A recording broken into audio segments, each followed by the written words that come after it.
It's something that you may have brought in from your previous employer, your previous relationship, your previous family dynamic, etc. And so you really have to realize that all conflict starts internally initially, and it starts at the identity piece.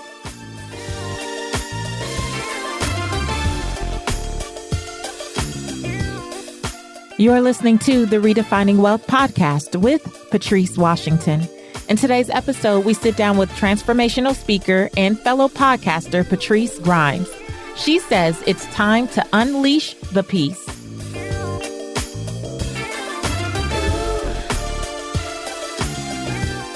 Now, before I jump into today's episode, I have to tell you that this one was brought to you by me.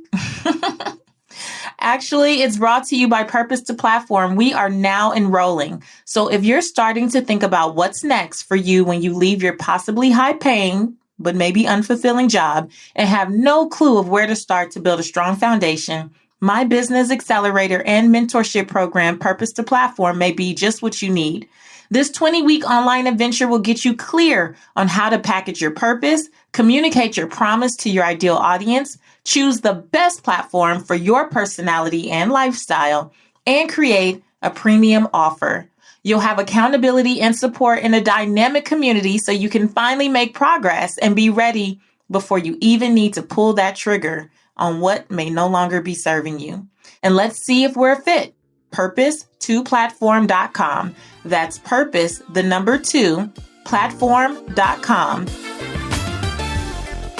In this week's episode, I am so excited to introduce you to another P2P sister. She is a graduate of my Purpose to Platform program, and I couldn't be more proud of this young lady. I heard her speak, and I knew that she needed to be on the podcast. She really talks a lot about conflict resolution, but wait until you hear this connection between peace, identity, conflict. It's so brilliant. And I'm so incredibly proud of her. Patrice Grimes is a seasoned award-winning HR professional who utilized her relationship building, coaching, and leadership skill set in the corporate world to transition into a broader holistic approach that starts outside of the workplace. Today, Patrice is known as the Peace Curator. She's a transformational speaker, and she's the founder and CEO of the Oasis space, where she coaches and serves as a place of refuge for high-achieving, go-getter mentality women, and she helps them to identify healthy conflict resolution strategies. Patrice believes one of the major keys of conflict resolution is to ditch performance-based complexes in exchange for embodying peace. Without further ado, here's Patrice Grimes.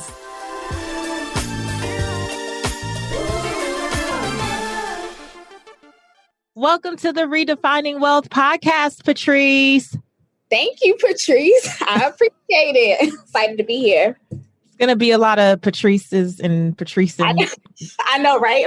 Going on. Like, I talk to myself, but I mean, it's different like having another beautiful reflection talking back to me, you know? Okay, come on. Come on, beautiful reflections. Listen, I am so excited. So I have to give this disclaimer. I met Patrice Grimes when she enrolled in Purpose to Platform and then came on over to Command the Stage.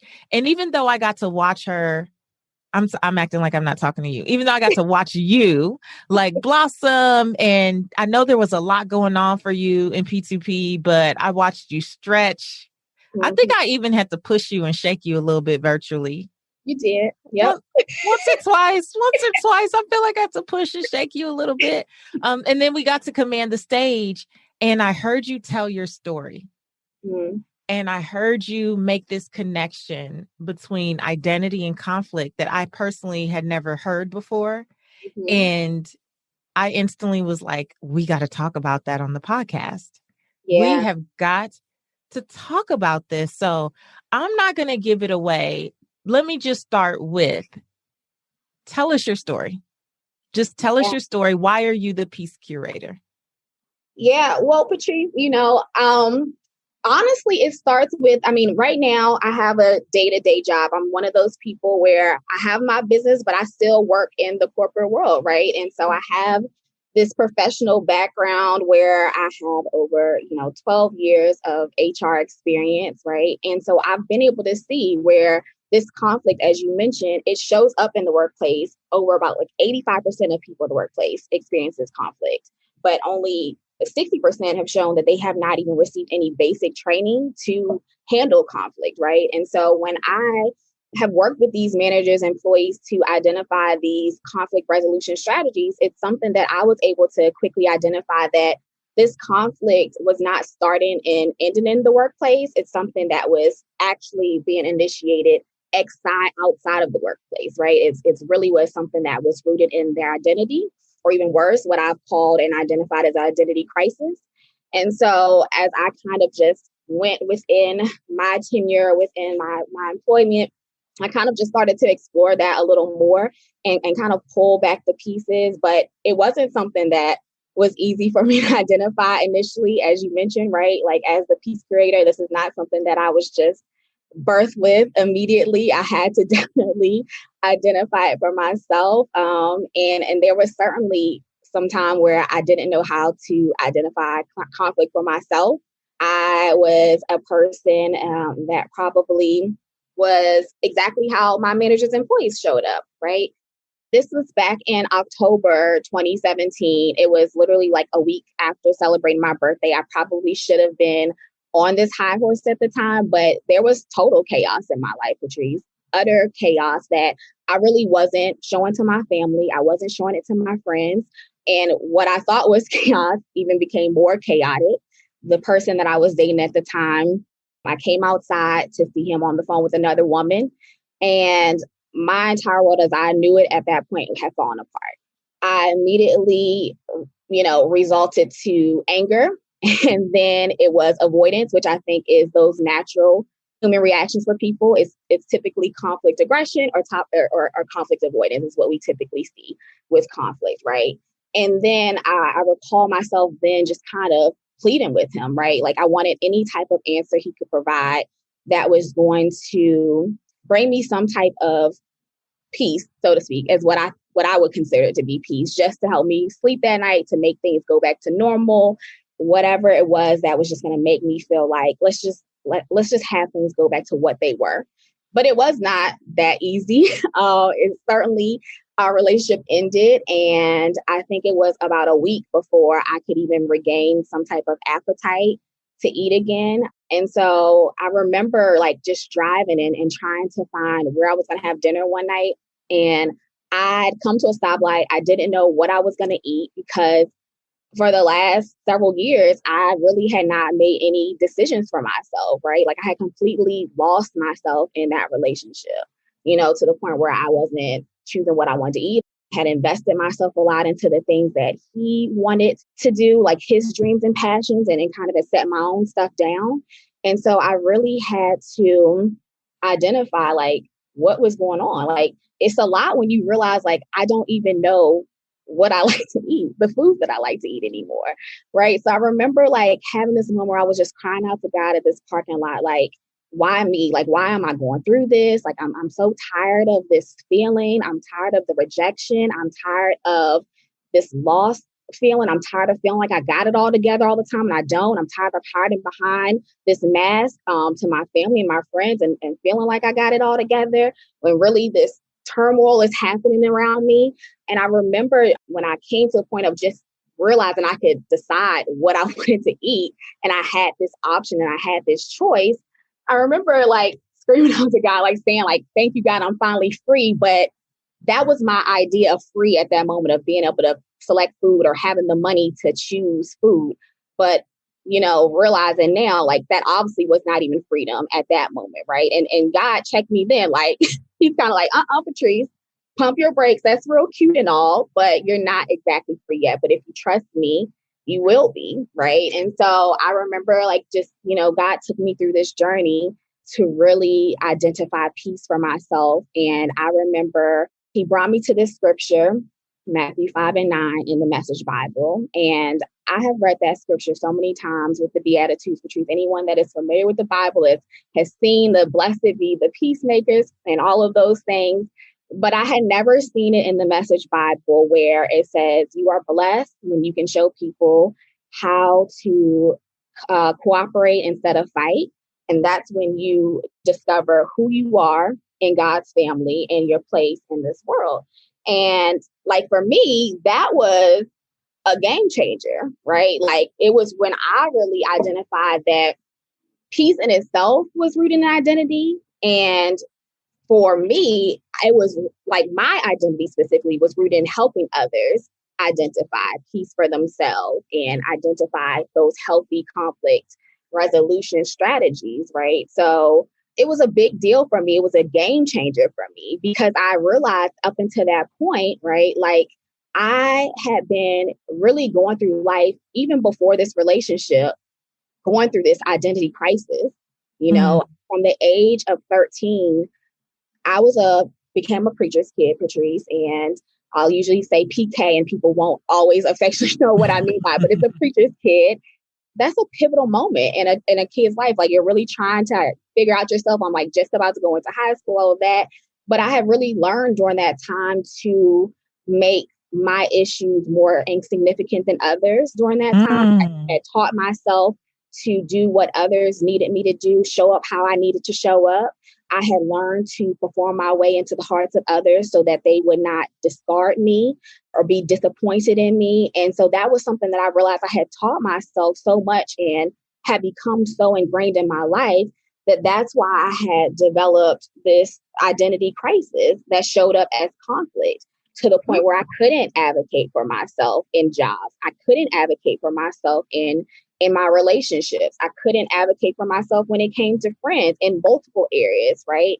And I think a lot of people they'll hear it and just think like, well, how is that conflict or how is that a big deal? Because it affects your finances, it affects your relationships, it affects multiple things, right?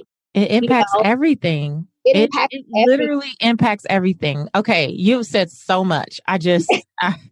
Like there are so many things here that I don't want to just gloss over. And I see myself in you in that, as you learn a lesson, to you, it just becomes so clear, right? I could imagine someone listening to this and they're like, whoa, whoa, whoa, whoa, wait a minute. Wait a minute. I hear myself in her story. I hear what I've been doing. I hear making my issues less significant than others or performing my way into the hearts of others. And we don't even think about conflict as being like an internal conflict. We always think of like, oh, I got into it with someone else. But what you're saying is before you get into it with other people, there's conflict going on with you and how you see yourself, how you perceive your place in the world. Exactly. Yes. Every conflict typically is going to start with you. So yeah, you may have a conflict with your partner.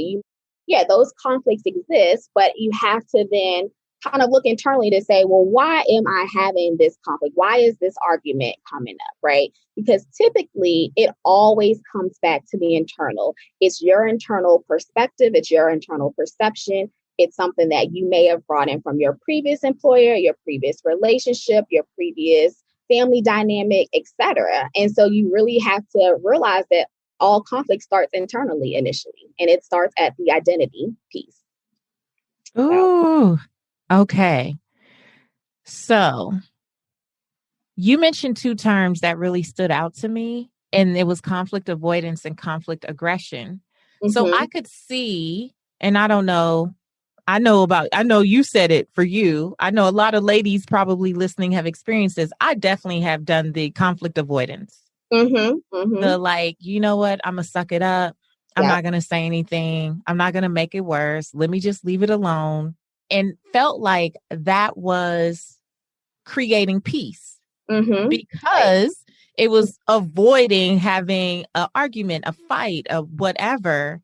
When you think about it, the turmoil that was inside, it was like by avoiding conflict with you, I'm creating massive conflict within me. Yes. And that's the thing, Patrice. That is the thing. So what I teach my clients is that there are times when avoidance is necessary, or where you're not going to argue or challenge someone for the sake of your own peace, because you'll realize that identifying where some people are not in a position to even communicate, that they're not going to be receptive to understand your perspective, you have to just come to terms with, okay, this is the situation, and I have to accept the situation for what it is, right? And so that will show up as, in some ways, avoidance per se. When you're talking about that there is still turmoil that you're experiencing internally, then there's really not peace there, right? And so for me, how I've identified when there's real conflict that's showing up is when there is a disagreement or there's a misalignment between the mind and the heart. That's when you know there's conflict, right? So if we can get the two to align together. So when we think about the heart, right, that's our emotions, that's how we're feeling. Our mind is our logic, the way we think and process things. When those two things are misaligned or in disagreement with one another, that's typically how we can recognize conflict showing up. But if they're in alignment with each other, that's when you're really going to experience the peace. That's when you're going to, right? So, like you say, I may avoid something, but so in your mind, you're like, okay, let me just avoid this because I don't want to keep going back and forth with this. I don't want to have this challenge. I don't want to have this argument. But in your heart of hearts, you're in your feelings because you're like, I'm like not feeling, I don't know why this person keeps doing this. Are they trying me? Are they testing me? Are they doing this? Do they not respect me? Or I know for me, why I would avoid, and a lot of women that I speak to that will say why they've avoided is I'm just not going to say anything. But deep down is I don't want to say anything because I'm afraid this person's going to leave. Mm-hmm. I'm afraid this person is going to reject me. I'm afraid this person is going to be angry with me. And it's this fear. This is an intense fear that I can't really show up how I need to show up for myself. I can't really show up as my authentic self because if I do, people aren't really going to be accepting of who I really am. And if I tell them that I'm not okay with how they treat me, or I'm not okay with how they speak to me, or I'm not okay with them wasting my time, or whatever it is, then this person is going to walk away. And I'm not really okay with them walking away right now. But you have to be okay with some people walking away when they don't serve you any well for your life. Baby. Yes. I did a episode called Stop Romanticizing Expired Relationships. And I realized for myself, in this particular instance, it was a work relationship, but I had, to your point, I had gone through conflict avoidance. I knew the person was not a fit for us anymore. I knew that they didn't have the same character or just the same values in terms of business that I wanted to have. And I didn't want to rock the boat. I was like, oh, I have too much going on to just be letting people go. I was like, no, not right now. I can help them be better. And the thing I say in that episode is like, never think that you're above other people's bad behavior. So here I am avoiding conflict, but really, I don't have peace. I'm not sleeping that night. And I think I'm avoiding conflict, but I was just creating more and more internal conflict because I didn't want them to walk away and leave me hanging. I felt like, oh my gosh, I'd rather deal with what I know than end up. But I told another client this not too long ago. I was like, you know what? We have to learn that sometimes it's better to have nobody than a bad body. That keeping people just for the sake of keeping people in your space, it's going to backfire every time. Yeah, because it's like you learn, Patrice, that it's like you are putting energy into people and places, and it's draining you of that energy of where you could really be applying it to more reciprocal relationships. The people that are actually going to pour back into you, and you're taking away from that relationship, those areas, because you're putting more energy in the ones that's draining you. And so, like you say, no body is sometimes better than a bad body, for sure, 100%. I'm glad you even recognize that with your employee, because like you say, it shows up in a lot of different areas. It's not just romantic area relationships. It's not in just these work relationships. They show up in multiple areas for sure. Yeah. Talk to me about conflict aggression. So I was clear on conflict avoidance, but what does conflict aggression look like?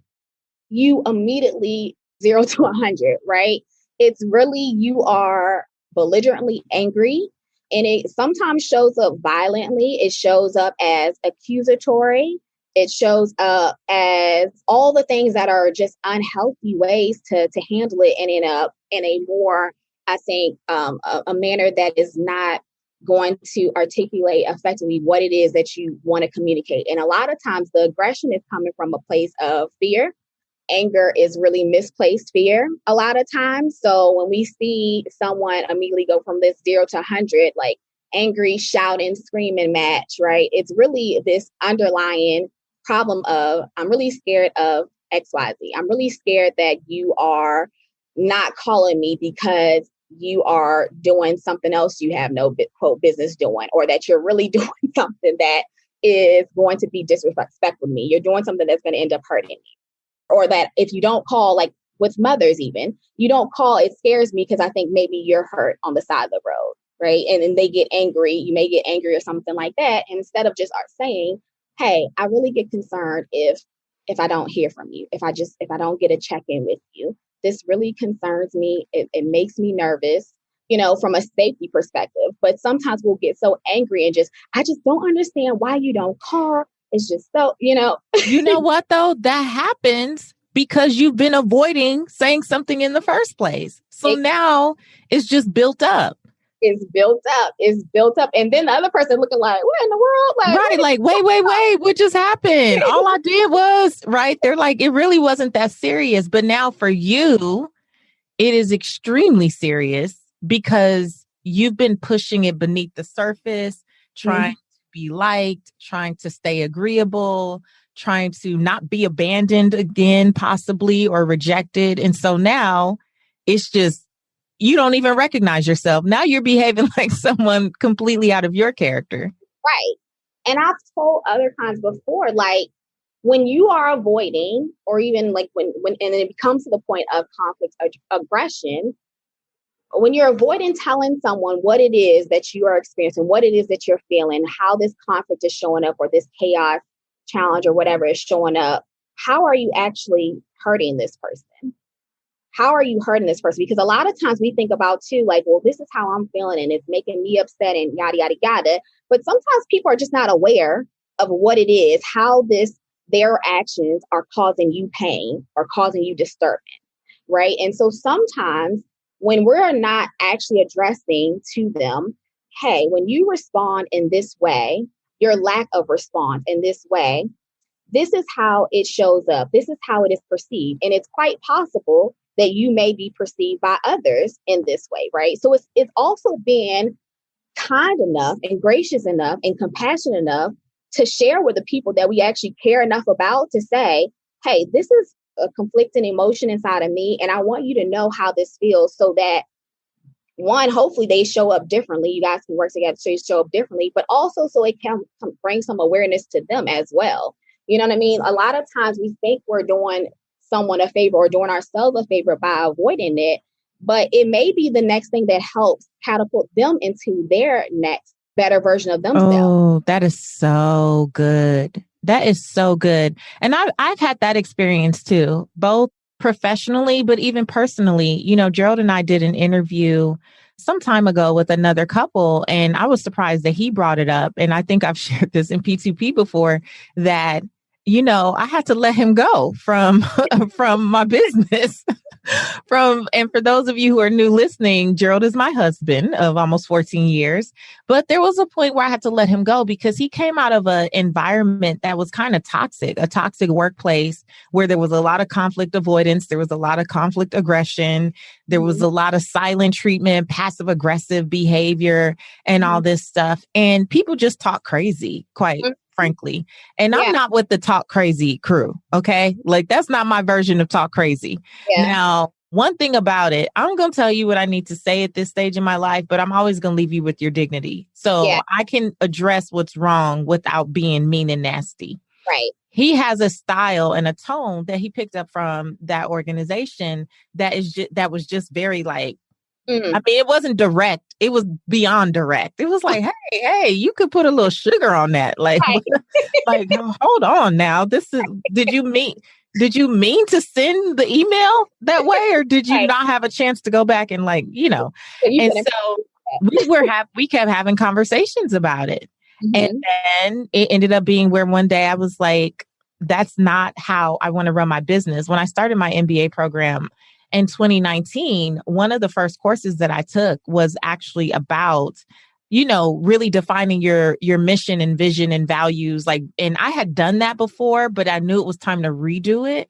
And when I Yeah. got really clear on the core values of our company, treating people with honor and respect, you would feel like it does, that goes without saying, but that's not necessarily true to hold as a value. And Yeah. so I went through that process, and then it became glaringly clear that, we just had different perspectives or philosophies on that. And so anyway, I told him, like, no mas, like, Yeah. you have to cut this off, right? But what he ended up telling me later from that experience was that was the best thing I could have done, because Mm-hmm. I brought awareness to something that he had normalized because it was a part of his everyday. Yep. That's how he survived. Yeah. Everybody was doing it. That's how they survived. And he had normalized it, and he had no idea that it wasn't necessary. Yeah. And there was one point when we were talking about it, and he was like, well, I've been very successful and made millions of dollars this way. And I was like, and I've been very successful and made millions of dollars this way. Right. Right. There are, yeah, we can both get to the same end result, but we get to choose who we're going to be and Yes. how we're going to show up in the process. And I don't choose that. And I Yeah. don't want the ladies who work with me to have to experience that. Yeah. And it changed everything for him. That has not necessarily been a challenge. So, I had to let him back in. He's back, y'all. Um, it's been a couple years, but he's back. I had to let him back in, but it was so good. And to your point, sometimes you have to just let people know that what you're saying is so true. That's love. Like, that's compassion. And I'm not saying that everyone deserves that, Patrice. In this instance, it was needed. And I'm so glad, because when I see him now, 2-3 years later, I see a version of him that I don't even know if he knew was possible. Mm-hmm. Mm-hmm. That's so true, though, because when you bring up that point, it makes me even think when you mentioned he had normalized how he was communicating, right? And how many of us even normalize when I say like conflict or chaos or these challenges, people have normalized what this chaos is in their life. People have normalized what conflict looks like in their life to the point where they're not even able to identify what the conflict is. So even when I say working 18-hour days can show up as conflict or chaos, it doesn't make sense to people because they're like, but this is normal. This is good work ethic. No, it could be that you are, again, trying to perform your way into the heart of others, as in your boss, because you think that's a way to show that you deserve a seat at the table. That's your way of saying, like, I'm worthy. So let me do the 18 hours while your coworker, Tom, is over here working his regular 8 and you working 18. Like, girl, what you doing? Tom's doing his regular 8 and you over here dead tired. Like, come on, let's think Right. about this. And So why do you feel like you need to do this? Either do you need a seat at this table because you think you need to prove yourself to be worthy, or do you need to find another table that already knows you worthy, or create your own? ooh, come Like, on, Patrice. let's talk about it. So that's how conflict shows up. Again, people think of it in the terms of just, oh, it's me and my boss. Oh, it's me and my partner. No, the conflict is in you. It's starting within you. Again, these performance-based complexes, these people-pleasing behaviors, a lot of times that's where the conflict is showing up in your identity, because you think, I have to have this seat at the table. I have to work all of these hours. I have to do this. I have to be domestic in these relationships. If I'm gonna ever get a partner, if I'm gonna ever get a ring, whatever, whatever it is that you normalize in your mind, that is, oh, this is normal conflict, this is normal chaos, right? Because and to the point where you're not even identifying it as conflict or chaos anymore. Like, let's think about why. Mhm. You know what I mean? Why are you even doing these things? What is the motivation and the intent behind these actions? Ooh, that's so good. That is so good. And you know how I feel about the person working 18 hours, Mm-hmm. right? Trying to be a public success, yet a private failure. So that behavior, and I'm glad, I'm so happy that you articulated it that way. Like, is it really, this is what is required to get the job done? Or are you trying to perform, for your boss, perform your way into acceptance or approval? But in addition to that, how does that impact your mental health? How does that impact your physical health? How does that impact your personal and professional relationships? How does that impact your environment? Like, this is why we're having this conversation on redefining wealth. You know, my thing is, how do we talk about things that impact our finances without us even realizing it's Yes. impacting our finances? Yeah. And a lot of this, it also feels like for me, could lead to unfulfillment. So you're chasing, trying to be seen, trying to be loved, trying to, earn your way into the hearts of others. There's unfulfillment there. I've noticed from clients, I've had clients that sound like what you described. And a lot of the spending was about trying to fill a void. So I have to get a bigger and bigger house. Why? You never home. Right. You spend 20 hours a day at work. So I got to get a bigger and bigger house. I got to get a better and better car. Why? You don't go nowhere. You're always at the office, right? Like, I need to have all these things, or they're trying to buy their kids all this stuff to make up for the fact that they're never at home with their kids. Your kids don't want stuff. Your kids want you, right? Oh, I got to do the most elaborate vacation for my spouse, because your spouse can't stand you, but they can't stand you because you're never home. You're never spending time. You're never present. Like, all of these things. So now your finances are impacted because you're making decisions rooted in fear, not faith. Like, you're making decisions that are not in accordance with what you say you want and what you say you value. And so now you just throwing money at stuff. Yeah. And it's a vicious cycle. Yes. Yes. So right. You're so right, Patrice. And again, I think to your point, right, a lot of people, they'll get the finances. They'll think that's where it starts and ends. The fulfillment begins with the finances. The peace starts and ends with the finances, not realizing there's so much more things, tangible, intangible things that goes into that, right? And I always say peace is something that it's an intangible feeling that shows up as tangible results. The same way that you're talking about in how P2P is with all of your pillars, right? Like, we can have the finances, but you're not going to ever be 100% fulfilled unless you are speaking to those other pillars, unless you're speaking to, for me, it's unless you're speaking to the prosperity and being purposeful, unless you can be more understanding. You can be more secure, you'll be more relationally fulfilled and have those reciprocated relationships.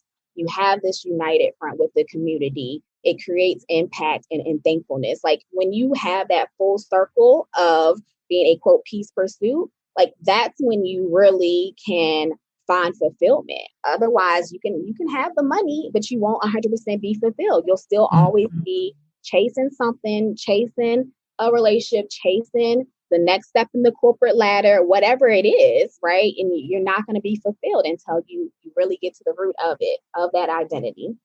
Patrice, now I knew you had all this in you, but you, girl, when you came to Purpose to Platform, is this the message that you were trying to get out into the world?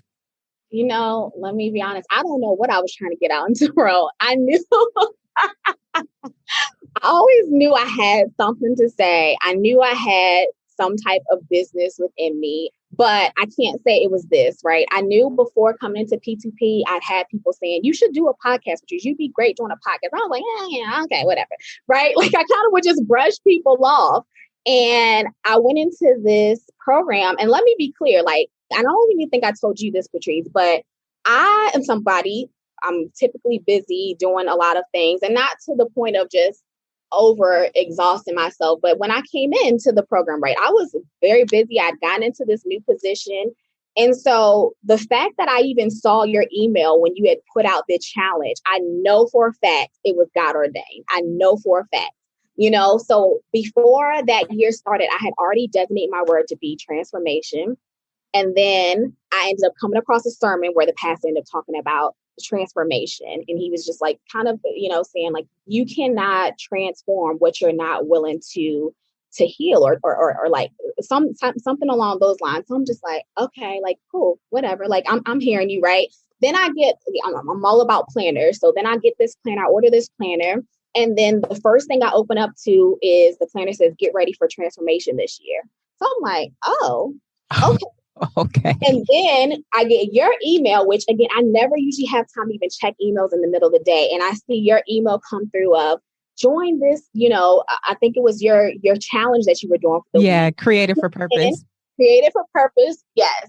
And it was to join the challenge at 7:00 p.m. I think I saw it literally 10 minutes before. And I was like, oh, I'm going to jump onto this, right? And I jumped on every night. I set the alarm to jump on every night to make sure I was done with calls for my day. And the first night, or the last night that you were making the call, you talked about transformation. And it was like the third time hearing it. And I was just like, this can't be by happenstance, God. Like, it can't be, and I was trying to convince myself, like, no, I shouldn't take on anything else. But I knew then, I was like, no, this is something. It's a reason. And you even said, you have to ask yourself, if God brought you to this, there has to be a reason why he wanted you to be a part of this challenge, right? And I thought, okay, maybe, it is something bigger with the podcast I'm doing or something. I had no idea it was going to be such a life-changing experience that I had with P2P. And I like to cry, so I'm sitting here trying to fight that now. But I cannot tell people enough about P2P and the experience of Purpose the Platform. I went in there thinking, like, I had ideas for my business, but not how I wanted to put everything together. I've always been kind of business minded, but could not figure out how to put all the pieces strategically together. And the way you have organized this program, it is so succinct. It is so engulfed with love from people that is something I've never experienced in my entire life. I've been in other programs or people that tried to put me on the programs, and I was like, this ain't it. Like, this ain't right. You can feel the difference with the community. And I think it's something that taught me, with the people that you attract, the people that you're called to serve, Patrice, like, a lot of us are like go-getter, ambitious women. And so we're used to doing things ourselves. We're used to relying on ourselves for a lot. And it's not, we delegate things here and there, but really it's like, okay, but I can do this myself. You know what I mean? Like, that is what we default to the point where I think it is sometimes to the detriment of us, because we absolutely have the support and people want to help us and support us, but it's just kind of like, yeah, but we can do it ourselves. It's okay. It's not a big deal. We want to be superwoman. But this program really showed us how to rely on community and have women that love and support us and want to see us succeed. And and it's just, I think for me, it transpired outside of that as well, even down to most recent this week, So, I mean, I've seen it even in my personal life of how, Patrice, you don't need to do this all yourself. People want to help you, and it's not an inconvenience, because you show up for everybody else too. Like, you pour into people, you water people, and people want to water you back, and it's okay. And you made that okay, and you made it normal. I cannot thank you enough. It's such a great experience. Beyond business. That's what I tell people. It's business transformation, but it's life transformation. That's it. And you are one of the people, you said when you came in, you were busy. And I remember even you were on a Q&A call and you were like, I have to focus on my niece and my family and like, don't be looking for me. Essentially, you was like, I'm not really going to be in here. Tell the people what you did this past summer, how you went from state to state to state. And every state, I see you hooking up with a P2P sister. I'm like, how many P2P sisters have you met in person at this point? A lot. Oh my God. It was such yes, you are right. I did all those things. Came in like, I don't know how much I got this, because I got to meet, I got to show up about, everybody. Right. But you're right. I went on this, what I call my Live Like a Local tour. And I use that as a way to identify if I was going to relocate somewhere else.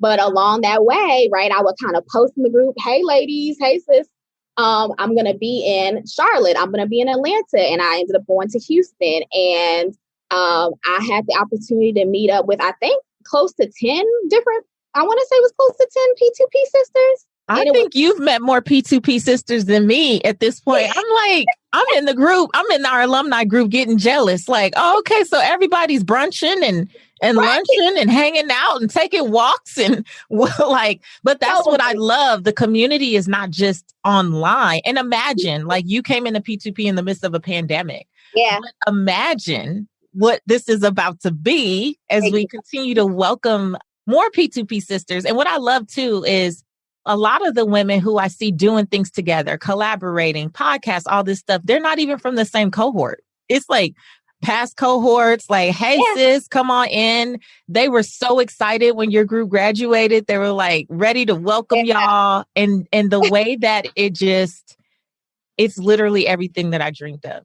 You guys are the manifestation of like seriously dreams and prayers answered.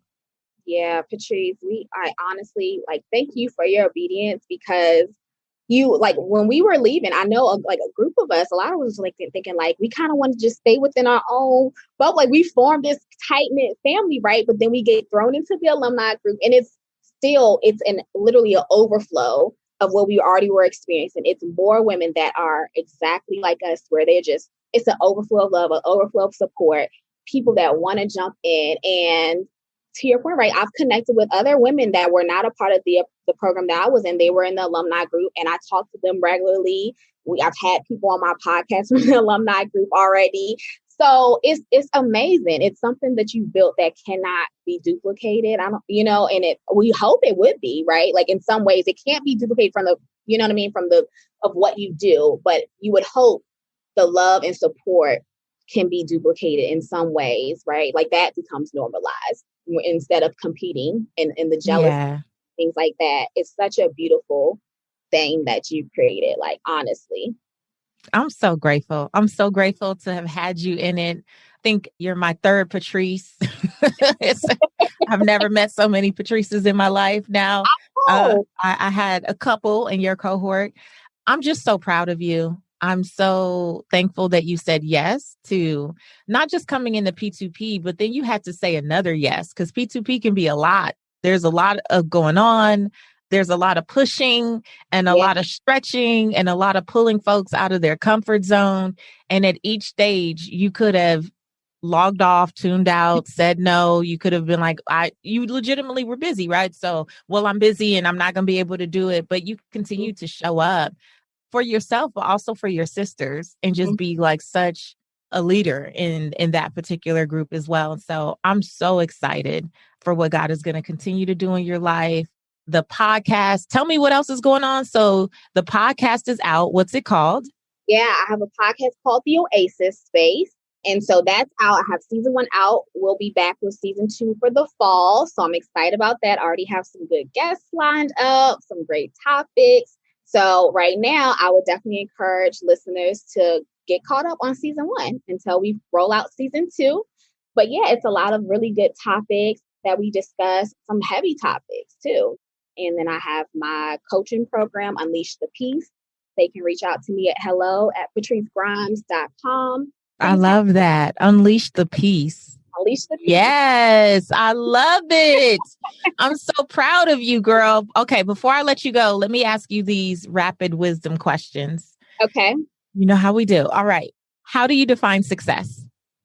I define success by finding the freedom to show up as your best self without being attached to finances. Ooh, that is so good. Yeah, I like that. Yeah. Okay. How do you define wealth in 3 words or less? Peace, health, and family. Love it. Yeah. What's one book that has helped you redefine wealth for yourself? Boundaries. And I think it's by like D.L. Townsend or something like that. But that one was a big one for me, because I think, again, we talk about wealth, it's not just finances. It's a lot of things that go into how you can get wealthy, how you can obtain finances. And I think for me, a lot of it related to just setting those healthy boundaries in place. That one for me is a good one, boundaries. Love it. Okay. Fill in the blank. My name is, and for me, the truth about wealth is.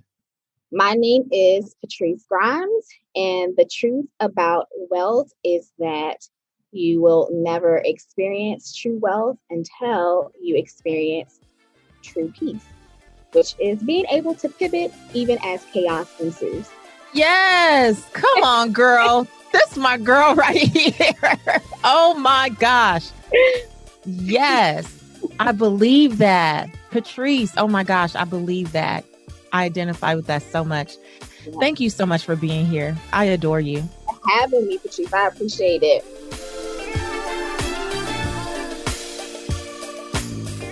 Okay, how much did you get out of this episode? I know this is one of those conversations you're going to need to listen to again. Everything from just understanding the conflict avoidance and conflict aggression. I can't tell you how much I know this has come up in my life, but Patrice really reframed peace for me in a lot of ways. And I can't be the only person who at one time in my life would make my issues more insignificant than others. I definitely have been there with performing my way into the hearts of others. It's a part of how I became addicted to achievement. And I, have shared that here on the podcast many, many times. But this was so good to just understand that conflict truly begins within. And as long as we avoid having those uncomfortable conversations, sometimes conversations that really are rooted in compassion for the other person, as we talked about, man, there's just so much on the other side of that. So much. I love when Patrice talked about, there's no peace when there's misalignment between mind and heart. Ooh, so good. There was just too many nuggets. Listen, Patrice is a Purpose to Platform alumni. As you heard, she's a Command the Stage alumni. I love how she told her story here. And she is a purpose chaser in our free Redefining Wealth Facebook community. Come and show her some love. Come and tell her what you got out of this episode. Tag her and let her know that she was a blessing today. And also, Patrice started with me. She had been listening to the podcast for some years, but our journey together really started when she said yes to coming to the challenge. And we are almost at the end of the current challenge, which is called Committed to the Call. And I don't care if you're just now finding out about it. Join me tonight, live, 7 p.m. Eastern. Get the replay, listen to the challenge as much as you can. The replay won't be up forever. So come on over, get into the challenge, get these nuggets. And no matter what, I know that it's going to shift something in your life.